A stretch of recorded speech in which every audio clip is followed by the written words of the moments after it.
Good evening, and welcome to the Northwestern Michigan College International Affairs Forum. We are so glad to see all of you here tonight. This is fantastic. I really enjoy this. Yes. And to have our presenter and our two moderators up here is just, it brings joy to my heart. So hopefully we will continue to do this because we know that's what you want. So we'll do the best we can. I must say before we get started, I have to apologize with my voice. I don't know if anyone has seen the pollen that's been falling all over everything. Well, it's sort of affected my voice. So just bear with me and we'll get through all of this. So my name is Jim Bensley. I am the director of IAF here at NMC.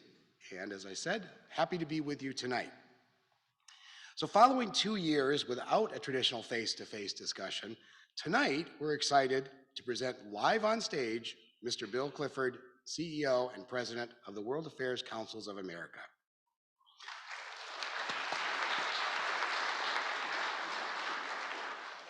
However, before I introduce Bill and our other esteemed guests, I would like to take time to recognize members of the state champion academic World Quest team from Elk Rapids, Michigan. Yes.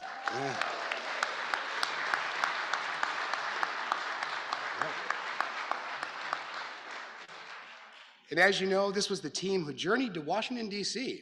to compete in the national competition this past April. And while there, they had a chance to actually meet Mr. Clifford, who had something to do with the whole thing. So we appreciate that. So I've asked them to come up and just introduce themselves and tell you what their future, their immediate future looks like, what they're doing. So, ladies. Thank you so much. My name is Emma Macaluso. I just graduated from Elk Rapids High School, and I'm headed to the University of Michigan in the fall to study political science and international studies. And I just wanted to thank everyone at the International Affairs Forum and the World Council for giving us this opportunity. It's been a long 3 years, but we are very glad to be where we are now. So thank you so much.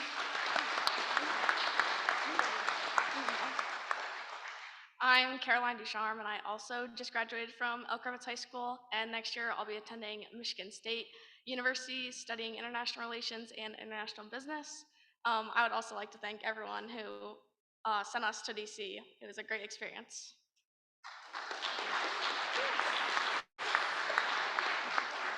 So that is half the team, and they are the beneficiaries of your good work and your support. So we really, really appreciate that. Okay, during tonight's presentation, there will be 2 ways to ask questions. Those here will be able to raise your hands and a mic will be brought to you. Those tuning in online can place your questions in the Q&A function at the bottom of your screen.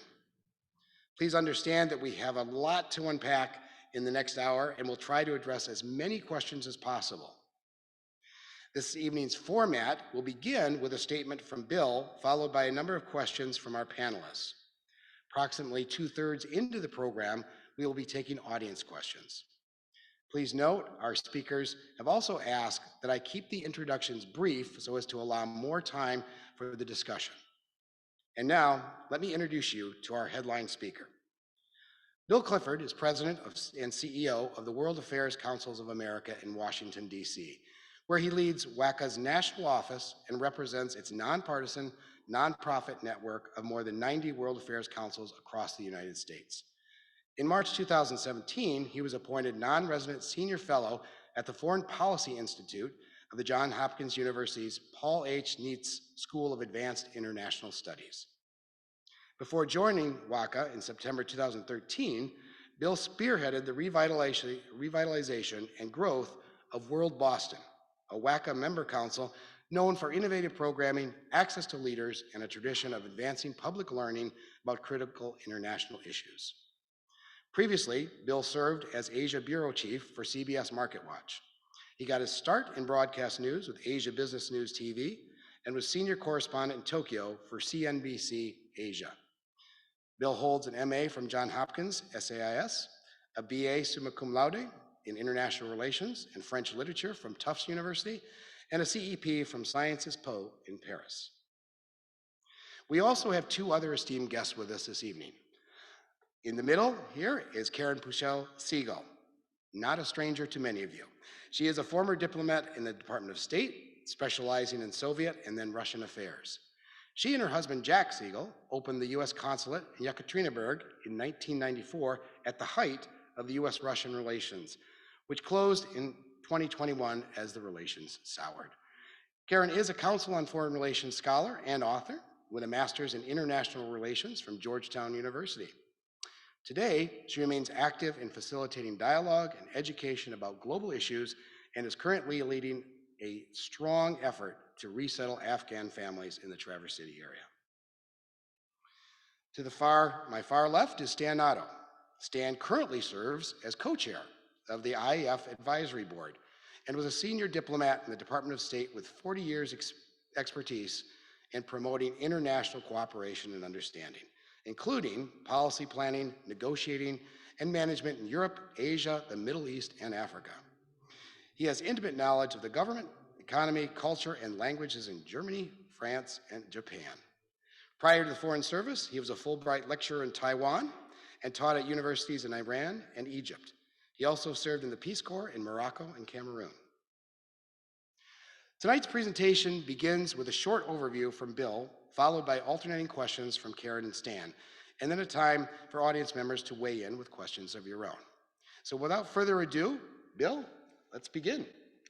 Thank you so much, Jim.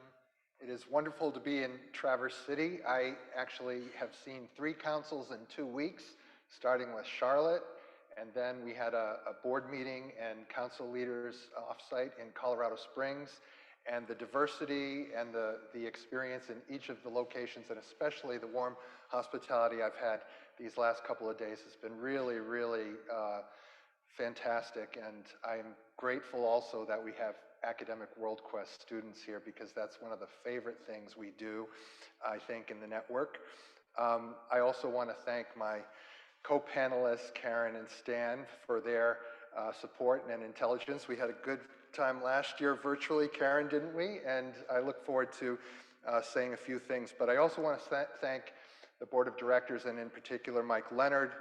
I had dinner last night with Steve Fisher, Steve Baumgartner, and Kermit Campbell, which was wonderful to talk about sort of IAF from a strategic perspective. And I can't not help but also thank Alex Tank, who's prepped me very much for this evening's engagement. So with that said, I would like to get a sense of whom I'm speaking with here. And so I'd like you to raise your hands. I can probably see you, but you can't see yourselves. I would like to know who thinks that the United States is leading in the world and should be leading and engaged in the world. Okay. And who thinks the United States is maybe middling in the world and should contemplate retrenching from a global role? All right. And are there anyone in the audience who thinks that the United States doesn't belong as an actor in the world, should focus at home and essentially be isolationist? Anybody? Yeah, a couple, at least. I don't know about way back. All right. Well, as my co-panelists know, for the better part of 70 years, the United States was the supreme power, the architect with other democracies of what has become known as the liberal international order, and its frame. But the power of our country is more or less the same, but on a path to relative decline because of rising powers, particularly China. Militarily, we are by far the strongest power on earth, spending about $800 billion, and that's more than double the nearest other spender, which is China, coming in at, depending on how you look at it, 250 to maybe towards 300. Our military budget declined a little bit from 2020, and theirs has risen, and that trend is likely to continue, at least in China's case, but they're far behind us in that sense. Economically, we are the greatest economy, but whereas we once had say 40% of the world's GDP. We're now trending toward 25% and lower. China is going to eclipse us. We're still richer per capita, but the economic power isn't just about the whole muscle of the macroeconomy. It's whether we invest and have innovation and higher education that's world-beating, and puts people to work and creates equity and opportunity in the workforce. And we still do that better than anyone in most of those metrics, but the challenge is to remain competitive like that. Politically, we have been the envy of the free world. We've been called the leader of the free world. Our democracy is one of the reasons the liberal international order is fraying, is in part because our own democracy is fraying. And we are seeing worldwide a trend that we may discuss later this evening, which is the rise of autocracy and what that challenge means for democracy at home and in the world. Finally, I think, like it or not like it, depending on where you are in the world, we are also enviable for our culture and our soft power and the influence our arts and culture and music and people bring to engagements all over the world. And that is not to be underestimated as a force for influence and good. How is our current administration doing? I mentioned that we've had this trajectory of building and nurturing a world order. We had a very unusual 4 years under President Trump, where the America First policy and some of the specific foreign policies, particularly his attitudes toward alliances, represented a huge departure from traditional American foreign policy. And the Biden administration, in many ways, is trying to, if not revert to the old ways, to chart a path where there's a feeling or an execution of something that is more traditional. In his inaugural address, his key message was to those beyond U.S. borders that we will repair our alliances, engage with the world again. The attack on democracy, the virus, inequity, systemic racism, climate crises, these were all mentioned in his speech as challenges, any one of them testing, and yet, as he said, we must step up, we must fulfill our obligations to the world. Now, that's not quite John F. Kennedy, bear any burden, but it's more like Teddy Roosevelt and being a global actor with seriousness and leadership. His first overseas speech was at the Munich Security Council a month later in February 2021, and he simply said, "We are back, the transatlantic alliance is back." Later, a few months later, at the G7 summit and the NATO summit exactly a year ago, he repeated that mantra, America's back, presented the Build Back Better world, at least as an idea. I'm not sure there's that much policy substance behind it yet, but he also, at the NATO summit, mentioned the importance of shoring up the international order with respect especially to Russia's aggression, pattern of aggression, and the rise of China, as well as other disruptive things such as cyber warfare and the like. Now, that was a year ago. I spoke virtually to the forum about a year ago and really enjoyed that interaction, and none of us knew what the Afghanistan withdrawal would look like. It was kind of on the timetable, but we didn't know how chaotic and messy it would be, which dented our prestige.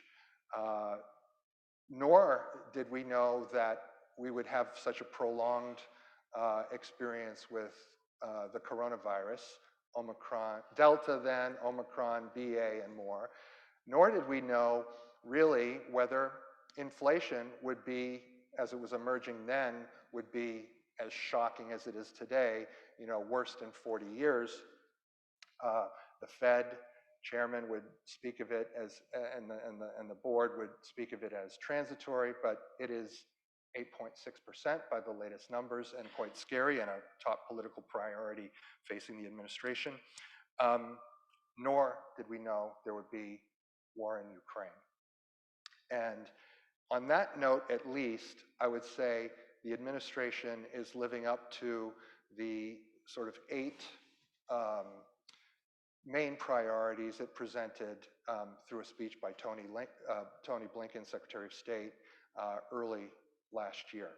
So on the Ukraine front at least, the United States and the West have spent about $10 billion so far. There was a billion announced yesterday, which brings the total U.S. commitment to Ukraine assistance to about $5.5 or so billion alone, so more than half of that. We're seeing 40 plus nations, including the other 29 in NATO, but 40 plus countries and partners are supportive of our approach to backing Ukraine's fight for its life, quite literally, against the Russian invasion and the unprovoked war that has been so atrocious. Finland and Sweden are talking about joining NATO. So in terms of repairing alliances, this is the pillar. We'll hear more when NATO meets again next week.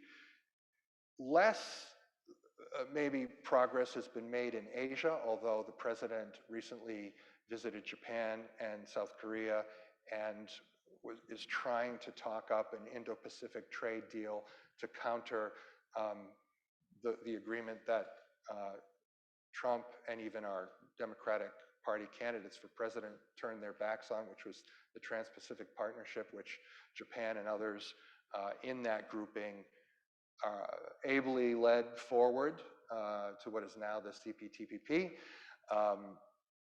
And last but not least, we had the Summit of Americas in Los Angeles, looking at partnerships and relations with allies and countries to our south. That is probably the weakest link in the mix in terms of repairing our ties in the world, because, as you know, the Mexican president did not show up because Cuba, Nicaragua, and Venezuela were not invited. The migrant policy, such as it was announced, was rather vague and without clear substance. And overall, I think, just like with the Democracy Summit last year, there really wasn't the plan to execute outcomes so much as bring people together, and it seemed to me to be more performative or superficial than actually producing anything. But the idea, I mean, the media is making a lot of that, and I have to say, having witnessed a lot of these as a reporter, it's very hard to make summitry seem successful. It is a bit of a pageant, and a lot goes on behind the scenes. And this work, particularly from where we're coming out of, where a previous administration was denigrating alliances, this takes an awful lot of rebuild. So I think there ought to be a certain amount of patience with the administration, and in a sense, I'm not advocating for either party's stance, but I do feel that the tasks are enormous right now to rebuild, and the domestic agenda is also packed, right? We have inflation, baby food shortages, we have Roe v. Wade and the Supreme Court, we have mass shootings, and fortunately some level of bipartisanship coming from Congress.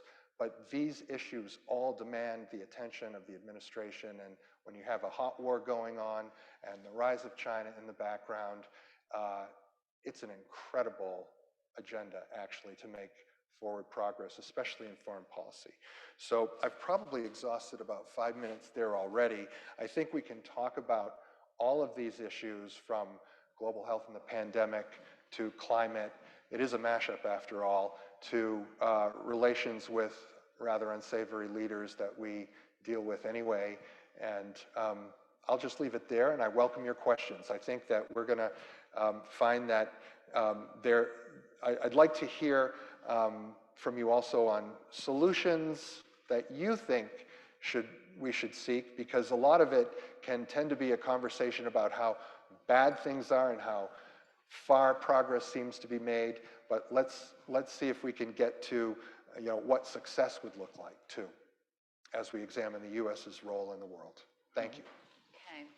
So we're going to first do some questions up here before we turn to the audience, but we are all looking at the clock, and so time is of the essence. And I was tasked with the first question on Ukraine, Russia, and in fact, I think I would take a bit of issue, Bill, with how we put the Ukraine-Russia issue on this list of how we're doing.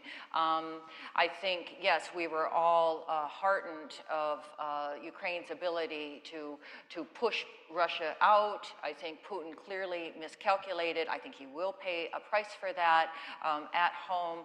But I think when we look to what is coming down the pike, and basically it's months and months, if not years, is what we're talking about for a conflict. And I think that suggests that it's a lose-lose situation for everybody, that we're just going to start to feel more acutely as we go along. Ukraine itself, its economy has been slashed in half. It's now become the 5th largest defense spender in Europe. Think about that for a minute. And so think of what that's doing to the society there. And then we look at the global food shortages, we look at the oil supplies, we look at the stress that the war is causing all around the globe through kind of ripple effects. And I think, gosh, at the same time, we're hearing from the administration, we're talking about victory. And, for me, victory suggests, that's what we did in Iraq. That's what we did in Afghanistan. And I just feel like we're going to have to deal more realistically with what needs to happen in Ukraine. And if we're going to accept the idea that there is a generation-long war there, I think that's something that we're going to have to start explaining better to our own population. So I'm just wondering what you would see. What does it mean to have victory in Ukraine at this point? I need you to clarify who declared a victory. Oh, no. People are talking about that's what our objective is. Oh. So we've heard various things from the administration on, the idea of weakening Russia. We've heard, we use it quite a bit, that Ukraine will be victorious. Russia will be defeated. And what does that actually mean when we look at, what its forces are and what its strategic aims are? Well, our own experience in a very long war in Afghanistan, which repeatedly victory was just around the corner, shows that we better be very careful about assuming anything about the outcome of this conflict. When it began, I think people at many levels of government and in general were expecting Kyiv to fall. And so, if anything, we were bracing for what a loss would mean and what Putin would do to take advantage of that, having, invaded Georgia in 2008, invaded Crimea in 2014, and this in some ways is, phase 3.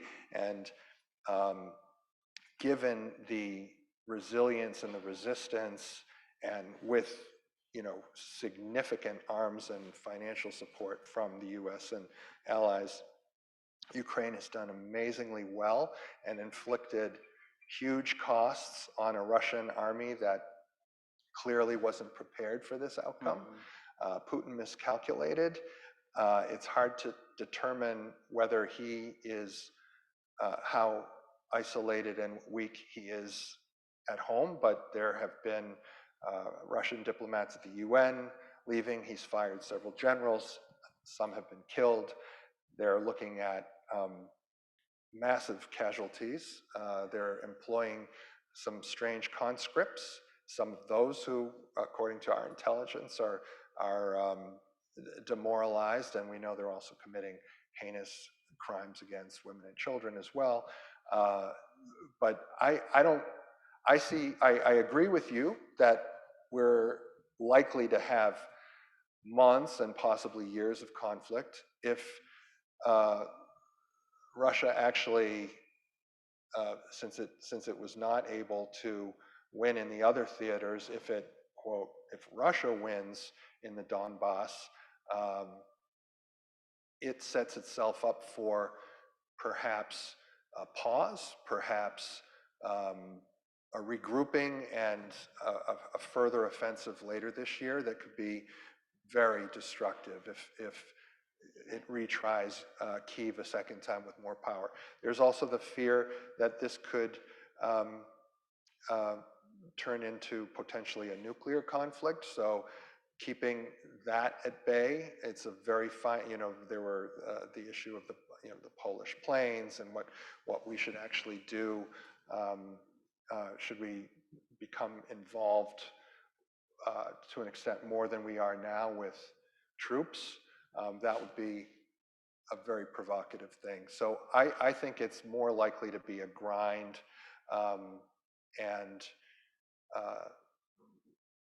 I can't see how any grinding war of attrition can be conceived of as a victory. And would we define it as if the victory would be that somehow, some way, the Russian people grows so dissatisfied that with what's going on that they rise up internally, or there's an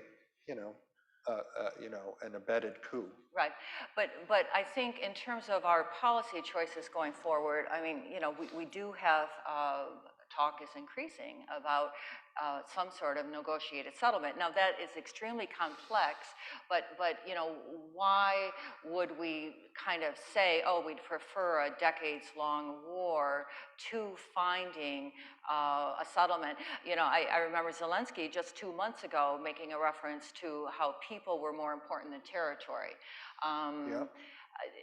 The idea months ago that, well, maybe Ukraine will have to be neutral. In other words, Ukraine finds itself in a difficult position. You can't choose your neighbors, you can't choose your family, and, they are in a position where Russia is always going to want them as a neutral buffer.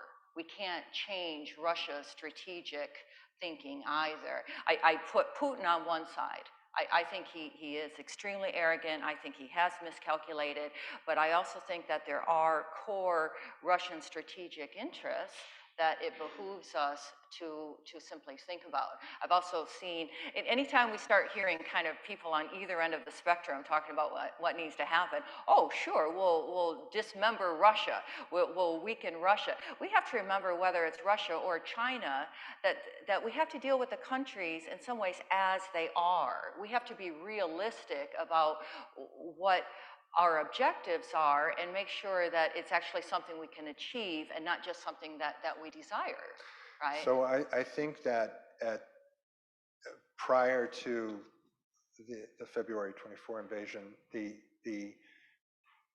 there was a split in this country. I mean, there are already draws on arms being sent to Ukraine. That was agreed. But I think there was that back ever since August 2021. But I think there both within the Beltway and in the country, there's a view that Ukraine is not in our national interest, particularly after Afghanistan. And I think that has changed because of how the conflict has morphed. And that we're, and I'm not sure the president is defining it correctly. They're fighting for their democracy, but if you look at Freedom House, an institution in Washington that tracks, how freely politically countries are run, the governance, Ukraine was not considered a very strong liberal democracy and quite corrupt. Right. Okay, so they're fighting for their territorial integrity. They're fighting for their sovereignty. They're fighting for the right to determine the fate of their country. Whether they choose to do so with a lot of democracy or not is their choice, but that's how I wish the president would present this. But the president also is very much in this prism of autocracy versus democracy. This is the Manichaean struggle of our time, and we are a democracy, and I think he messages it as much for ourselves as for the world. And that could be a mistake because it creates all kinds of, we need people with us, and if they're anti-democratic, that's kind of a muddle. Muddy muddle. and so I think we have to be very careful about how the interests are defined and the language we use. But what you said about China is extremely important. Just on the eve of this war, China, Xi Jinping and Putin met, and I think the phrase was friendship without limits, and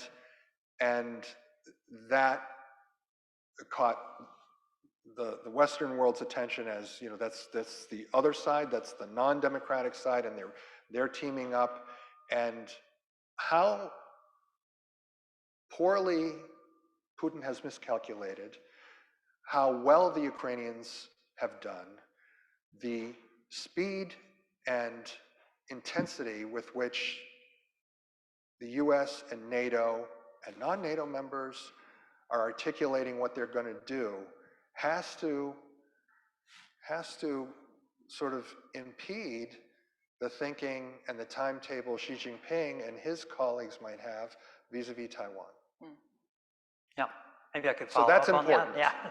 That's an important element of this. That's the perfect segue. I was going to say one other thing about Putin on Ukraine, because really, in some ways, he's lost already, because his stated goal was to have a buffer with NATO, and now he's facing the northern countries getting in line already. The other thing was he was counting on a divided Europe. Europe is perfectly united now. Yes. And in fact, Ukraine is applying for EU. Right. But we have to always remember that's right now. Wait till the war has gone on another 6 months, another 2 years. Polling just came out of 10 countries in Europe, and already more people are saying they'd like to have address economic stability and oil prices rather than the war in Ukraine. It's fluid. We just can never just say, oh yeah, this is it, because it's organic. It changes all the time. Yeah. But Putin anyway. has lost because he will never be anything but a pariah on the international stage. For sure, for sure. So, but let me move along, because we're spending our time very quickly. You were mentioning China, and I just wanted to get back to that, because every time you see the mention of Russia, Ukraine, you see people talking about China and Taiwan. Are they going to invade in the same way? Is it the same equation? Of course, Xi Jinping, as you were saying, has kind of cracked down. He's amassed his power, brought it all to himself. At the same time, he's shown what he can do in Hong Kong. He can actually crack down and take over someplace. So that's one question. The other thing is more general, because on the other side, China is not necessarily, doing all that well in some ways, because they have their own problems, constant COVID. They have whole cities that are closed down, Shanghai, Beijing, not little places anymore. And they have this big demographic problem, because they had the one child, one family thing. Now that's coming to haunt them, because they have no children.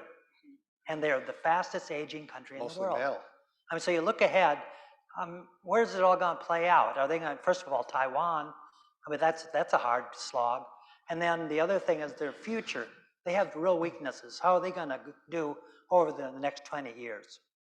Well, I think it's very right and good of you to point out that China has these internal problems and also, no doubt, internal policy debates, even though it seems like from the despot, from the dictator, it's a through line through the entire bureaucracy and the military and so forth, because no country is like that, really, at the end of the day. And we tend to, I think, in this country, see countries like China, rather abstractly, and our media presents them a certain way, and that they're on this trajectory of domination, and we better watch out, and all of that. Things aren't as rosy for some of the reasons you described. In terms of Taiwan, the counter result to what we've been seeing the last 100 or so days in Ukraine is, if Russia had won quickly, I would think what would flow from that is she would feel emboldened, and Taiwan would feel much more anxious than it already is, which is highly anxious. Yeah. Now, you mentioned the COVID lockdowns and the effect that is having on the Chinese economy. China has been growing at a rate of about 8, or a little more than 8%, according to official statistics, which may not be perfect, but that's what we go on. But private economists and the World Bank are putting this year's growth at more like 4.5 to 5%, which is a radically lower number than what they've been used to. That's a problem for Xi Jinping. The COVID rolling lockdowns could ultimately be a huge problem, both domestically and for what that means for trade with the world. Politically, there's a very important calendar date in October, which is the Chinese National Party Congress. The 20th Congress will elect or select Xi for an unprecedented third term. And that seems like a coronation consolidation. But by the same token, I think, while for the time being, it'll be more Xi and more what we've seen, it will be I think, a somewhat weaker leadership, at least at the beginning. And much will depend on other things that happen in world affairs. If the U.S. has its ups and downs, say politically also in the fall with the midterms, and the administration is facing a loss of the House of Representatives and perhaps the Senate, and gridlock, nothing will get done, and we will seem relatively weaker. But it's not a bright thing for, I think, the Chinese. He's got to contend with also the fact that the Taiwanese are paying attention to how Ukraine is resisted, that they're in the process of a discussion of reforming their military spending, increasing it, changing maybe rules on who will be conscripted. We've seen everybody sacrifice in some way in Ukraine, and if your life is on the line, your democracy is on the line. In Taiwan, it's a robust democracy where they've had alternates, they've had conservatives and liberal parties change hands a couple of times in the last 20 years. So they are a huge, hugely important in the supply chain, global supply chain for semiconductors. So, a Chinese invasion or attack or what have you threatens that, and the U.S. response or the U.S. stance is ambiguous, and the U.S. response, we don't know. Yeah, I would add also, since I was there for a few years, Taiwan is 100 miles from the mainland. It would have to be an amphibious assault. And that is not an easy thing, No. because Taiwan has been preparing against that type of thing for the last 73 years, Right.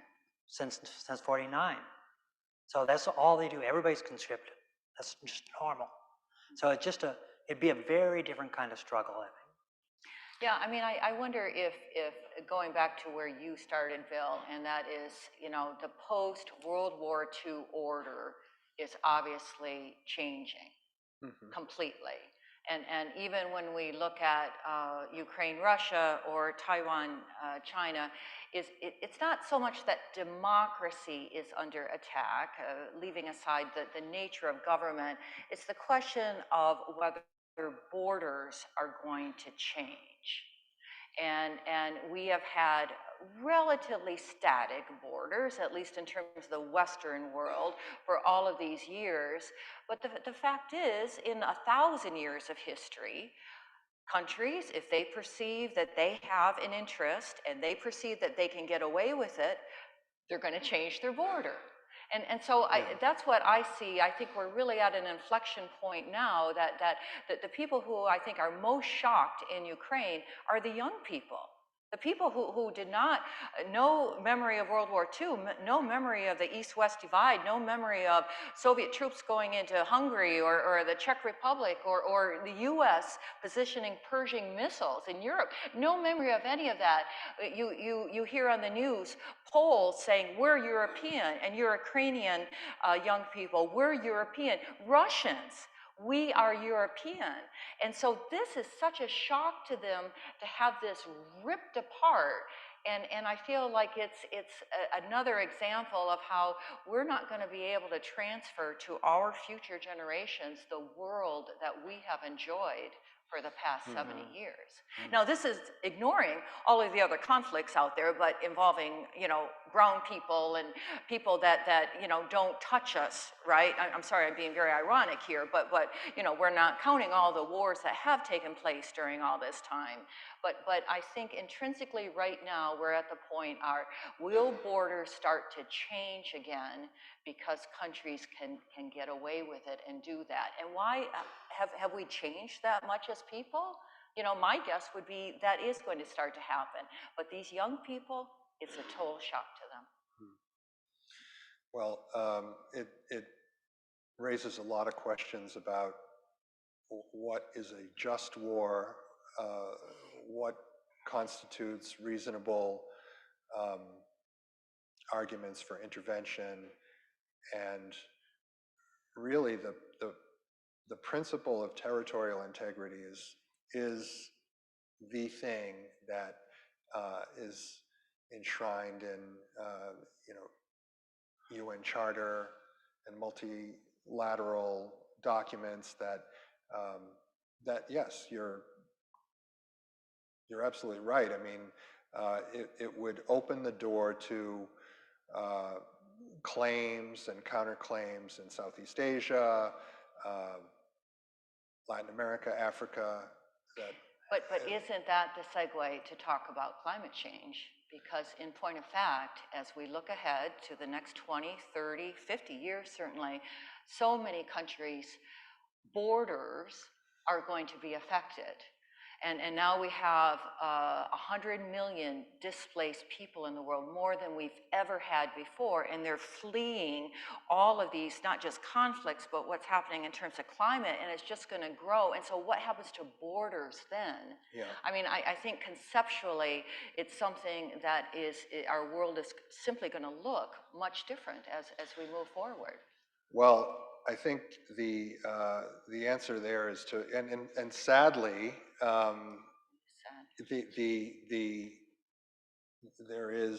there are, I'm sure, climate-related impacts from this conflict, because we're talking about the sanctions on Russian oil and gas, which pushes the price up of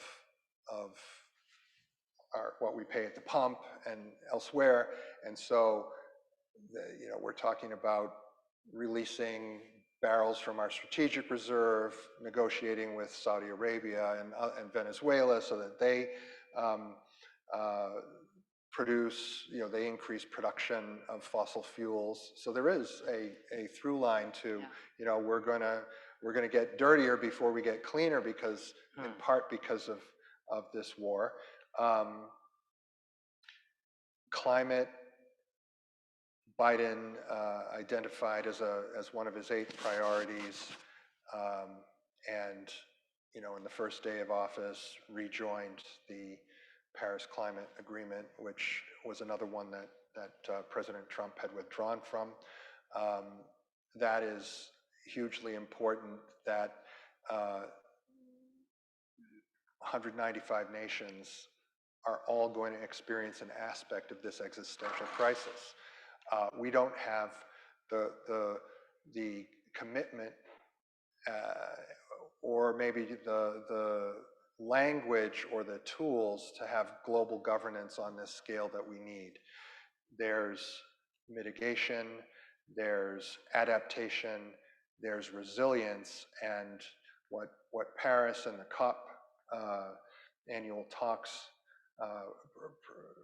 pursue is reducing greenhouse gases by 40% by the year 2030. And that's just, first of all, that's voluntary. Nobody's making countries live up to those pledges, and there's no authority to compel.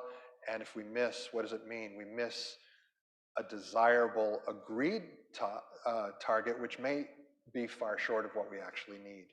So it is, this is something, by the way, that isn't just for humans, it's for plants and other animal species that are becoming extinct at a rapid rate now because of the change in the climate. And as you said, it's going to put pressure on the planet. The Council on Foreign Relations has a number of scholars. I can never remember his name because there's an actor by the same name. I think it's Stuart Patrick, or it may be Patrick Stewart. But he says, he calls for a new planetary politics, a paradigm shift that really places climate as a core national security and international security value, right? It's and we're that not important. even close to that. Yeah. Bill, I am so sorry, but I think, see, I show already 7:19. And we didn't get to refugees. Well, I think we have to. Boy, it was hard to. Yeah. Do you think though that we can take some questions for? Mash. Yeah. From the crowd. Yeah, I think so. Otherwise, I think that's frustrating when you come and the point is to have have your opportunity to have a question. So are there microphones, or I see a question right here. Yeah, we have microphones. If you would like to state a question, please keep it short and end it with a question mark. Always helps. Make the answers short, probably. Yes. Raise your hand. We'll take one from the audience first and then one from our online audience. Thank you so much for being here. Something else that happened in the last administration was that the State Department was decimated. And we lost a generation or two of expertise, knowledge, experience. So what's your take on how that building back is happening, and how can we start talking more about diplomacy? Great question. And also, it took such a long time to appoint ambassadors to key countries, and that, to an extent, is still a problem. There is a huge gap, and I think not only did we lose a cadre of incredible experience at the State Department, but it probably had a demoralizing knock-on to younger people coming out of college and graduate schools who might have pursued a career and felt like that's just not even worth, if it's not valued within the federal bureaucracy, it's not valued as an employer for me. And that's a terrible thing. There was a very good article I will commend to you in, I want to say it might have been the latest or it might have been the second to last Foreign Affairs magazine by Elliot Cohen, who actually is the former dean of my alma mater, SAIS, Johns Hopkins. And he basically says a few things on this. One is we've been preoccupied with formulating a new grand strategy to think about how we deal with rivals like Russia and China, and what kind of emphasis we should put on, say, industrial policy, and how we should or should not conduct, where in the spectrum of our interests should human rights policy be. Less on the grand strategy, I'm paraphrasing, less on grand strategy, more on simplicity. What do we stand for? Let's look at core values like rule of law and application of power in tactical situations, to be pragmatic, to realize we can't police the world, and it is so complex. I tried to describe it a little with all the overflowing agenda, that it's really more about managing. And so in that sense, and these problems precede administrations and will long live after them, we're trained to think of wins and fast outcomes. And diplomacy, as you know, is not that. It's patient. It's putting together, countries that are allies of us, Japan and South Korea, which have had historic tensions, and when we need them vis-a-vis China, we need diplomats nudging them toward some better relationship so we can all coordinate. Ditto Israel and Saudi Arabia. Israel's doing a lot of its own regional diplomacy with Saudi and the Gulf states, but the Abraham Accords, and I'll credit the Trump administration for this, the idea that there can be a different way of seeing peace in that region, or at least less conflict, is a good one. And there was that outcome. That's diplomacy, and you are a diplomat. Well, no, but Jack and I were just talking about Richard Holbrooke 2 days ago. All right, and yes, you need diplomats of a stature, and we lost a lot of them in the Trump administration. But people who can dive into these incredibly complex issues, and it requires understanding everybody's motivation 10 times over. Think about Richard Holbrooke and what he ended up doing in Serbia and Bosnia, and then think about what it would take for Ukraine and Russia, where Russia will never talk to Ukraine because they think they're kind of subhuman and that sort of thing. But what if you could get Putin recently had a list of everybody who couldn't come into Russia, and it was our usual suspects, but Obama wasn't on it and George Bush wasn't on it.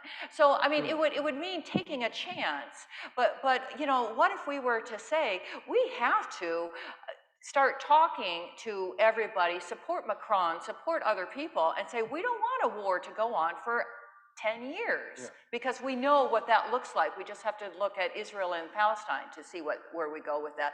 But it does require incredible diplomatic experience and seniority to be able to go to other countries and figure that out. Yeah.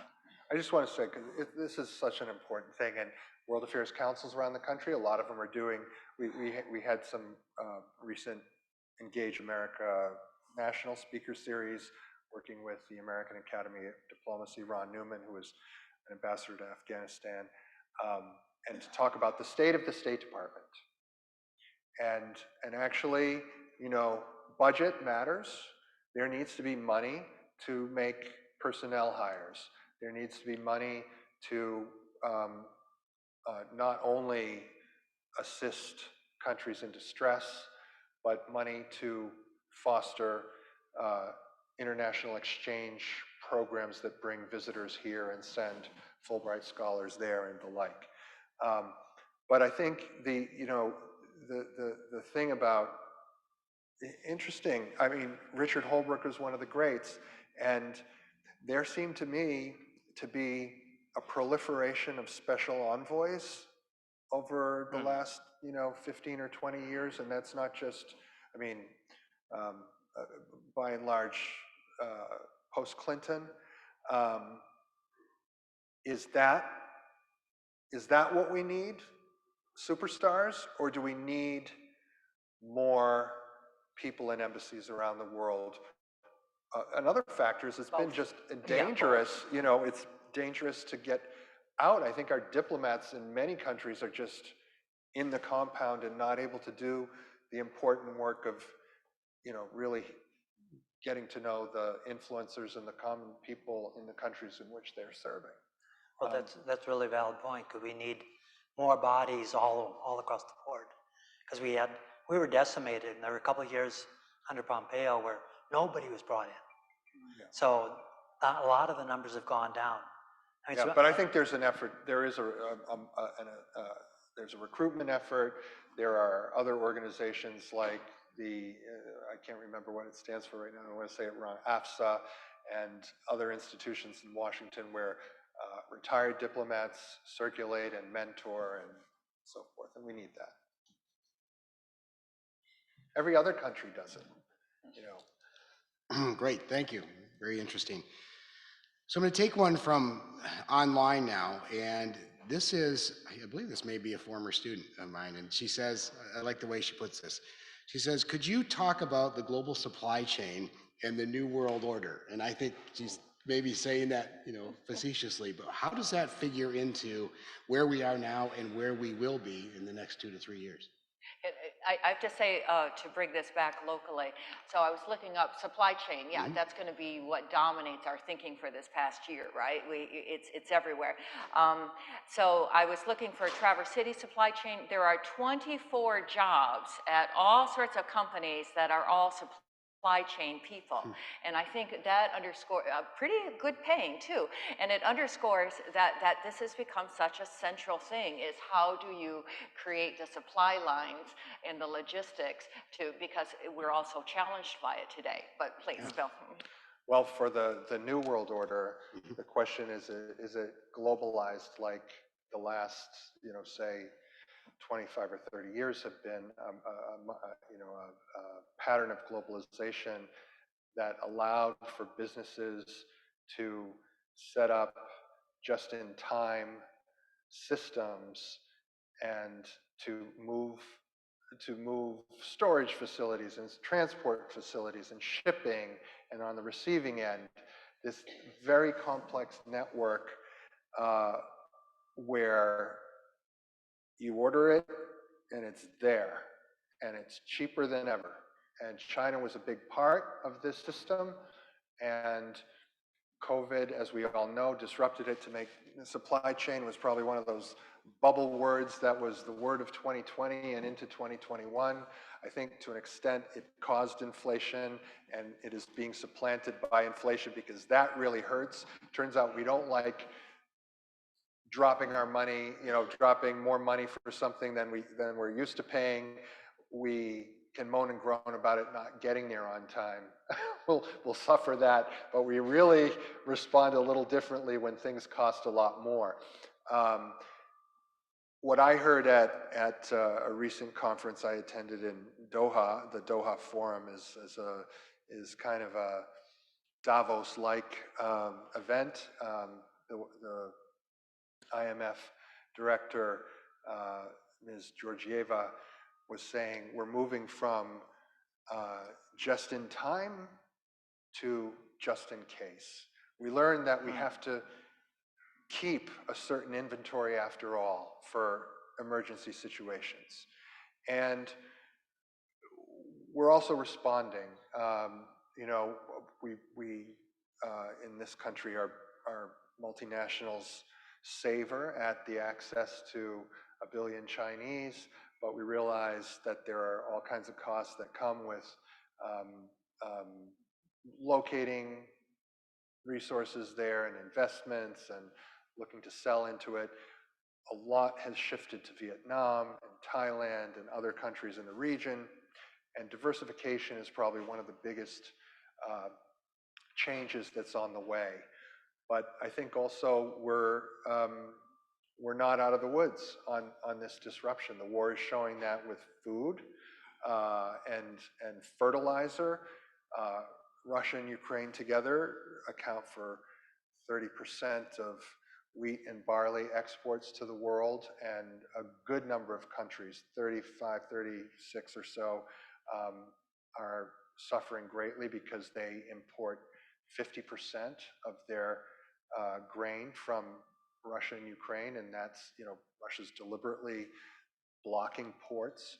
And so we have to think about, in times of conflict, how to perhaps shift supply chains for food. We need to not only diversify, but we need to exempt things from sanctions. Sanctions account for restrictions on food flow.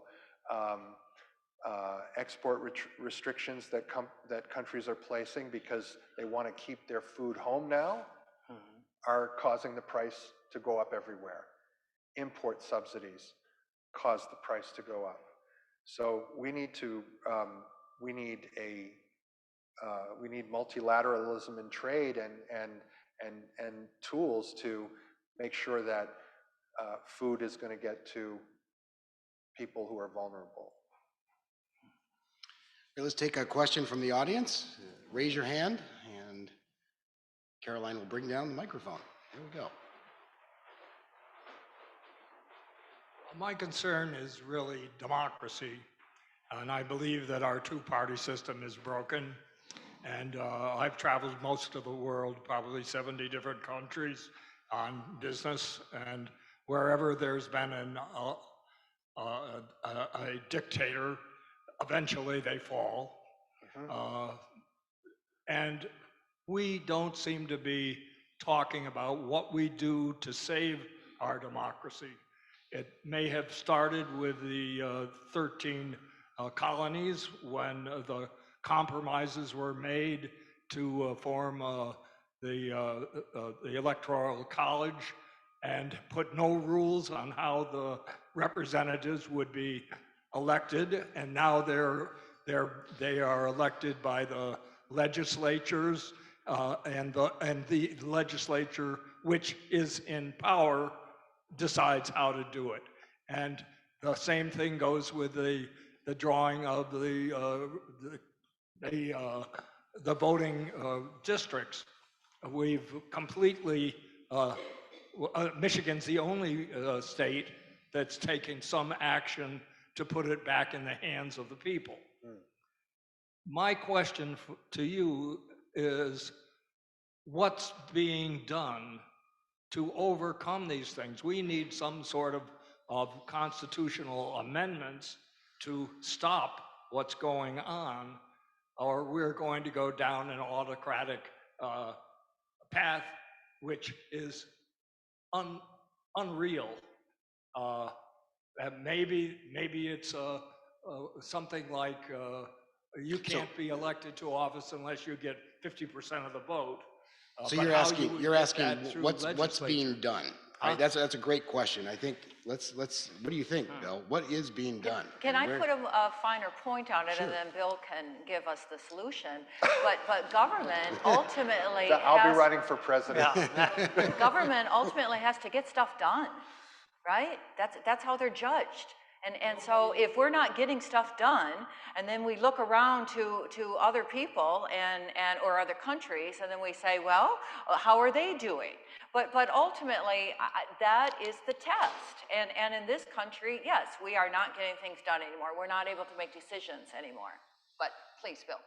One thing there. The only solution that I can visualize is ranked choice voting, where we can move to the center. Right now, our legislators can't even talk to each other. They can't negotiate. They can't solve problems. They can't even talk across the party lines. And if we're going to go somewhere, we need to have people in power who have a broader spectrum and can at least negotiate and talk and change. But I don't see anything in any of our newspapers, any of our public, nothing's being done. It's very bad, but it's not that bad. It could be worse. There we go. It's very bad. And there are moments, this gun legislation is one opportunity. And I really hope that it will be insufficient. And Ukraine and China are areas where legislators can basically agree on if they're on different sides of the aisle. I've heard Lindsey Graham say things, but he moves all over the place. They did pass $1.9 trillion of stimulus last spring, summer, and actually talk about a factor in inflation. That brought our total spend on COVID-related stimulus to 25% of GDP, which is actually generous for a capitalist society that hates the word socialism. There needs to be everyone of age in this room and across the country needs to vote. That's the one thing we can do right now. In every election.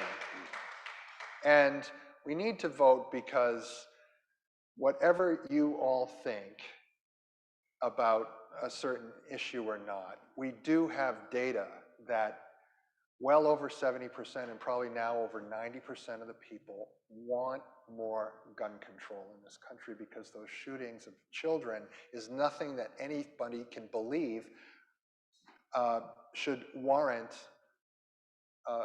magazines and AK-47s in the hands of 18-year-olds or anybody.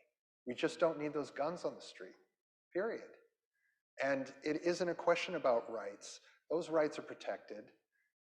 They'll be protected. We have no control. I'm sorry to say, I know I'm in a state where people do things with guns and fun things with guns and are careful with guns, but we just don't need more guns than our population. That's crazy.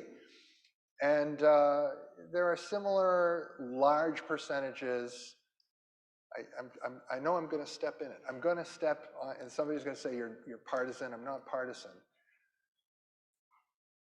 Women, 50% of our country, have the right to think about their bodies, and that includes being women of faith and thinking, this should not be allowed. Abortion or not, or pro-choice or whatever. You can have your views, but women have. Do we really want to take half of our population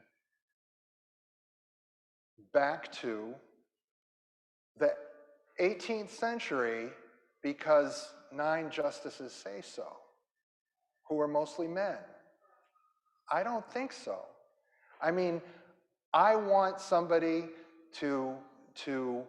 I am a believer in life. But there are also all kinds of crazy social correlations about babies who are born that were unwanted and what happens to them and the knock-on effects to society, including crime and other things. I'm not saying A causes B, but going to the popular will on topics where it's so clear, and that bothers me in policy, that we block the large majority of people who want something. How do we do that? I don't know about electoral reform. I do know about voting, and I do know that the evidence is there for people to see from the hearings. We had a gazillion hearings on Benghazi. Multiple hearings were in Congress in both houses. These hearings on January 6th, this was an assault on our democracy perpetrated by the President of the United States.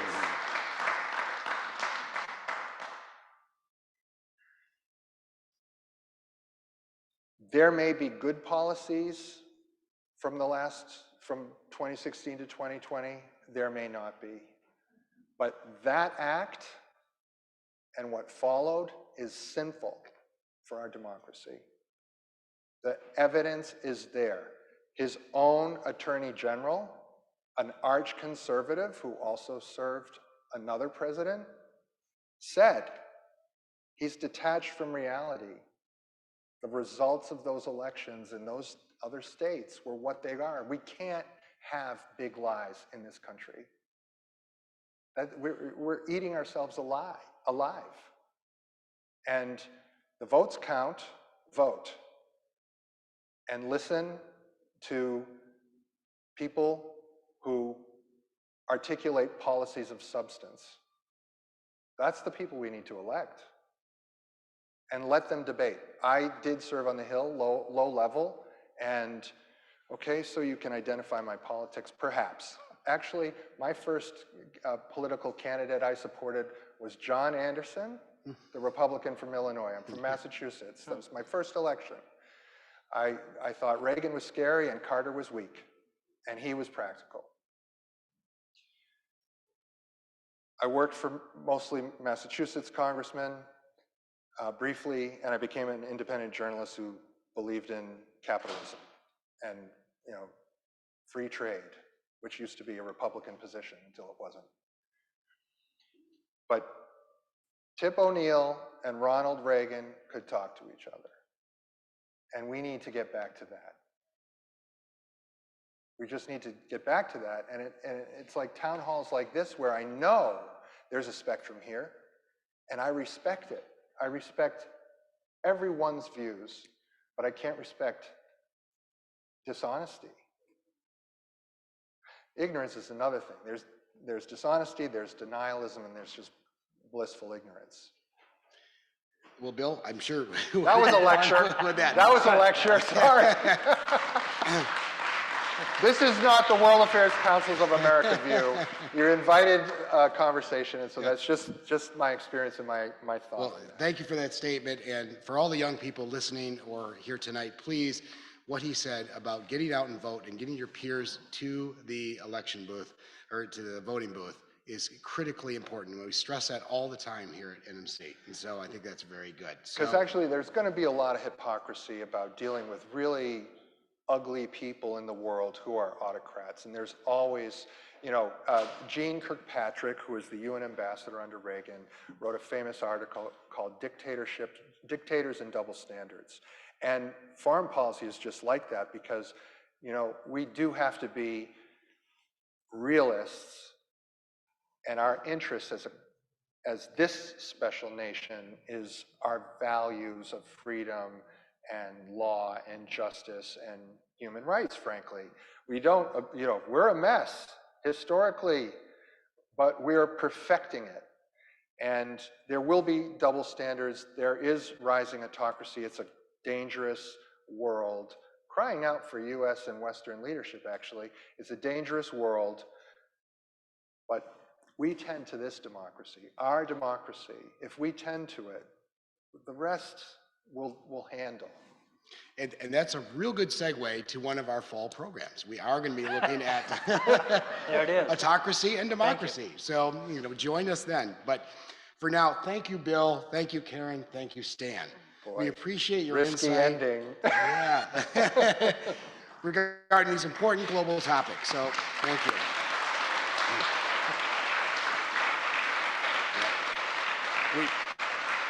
We'd love to have the three of you do a monthly little coffee chat, I'm sure.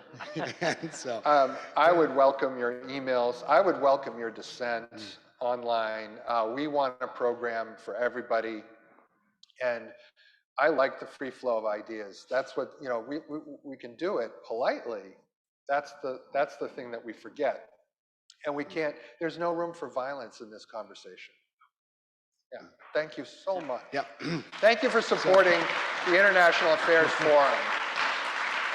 So As you may be aware, IF usually takes a break for a couple of months before kicking off our fall season in September. However, this year, we do have a special treat for everyone. In partnership with the Economic Club of Traverse City, our two organizations will be presenting Washington Post columnist Josh Rogan on July 14th and PBS NewsHour producer Allie Rogan on July 15th. Both presentations will be live and in person. So please watch our newsletter for more information. And remember to renew your annual membership, as we will soon be announcing a fantastic lineup of speakers for fall, covering topics such as democracy versus autocracy. We'll have a debate on immigration and the state of the world in regards to the situation in Ukraine at that time. Thanks again to our production and marketing manager, Alex Tank, and the IAF Advisory Board for all they do to help keep our door open to the world at large. To stay informed and become a member of IAF, please visit our website at tciaf.com. Thank you and enjoy the rest of this beautiful evening.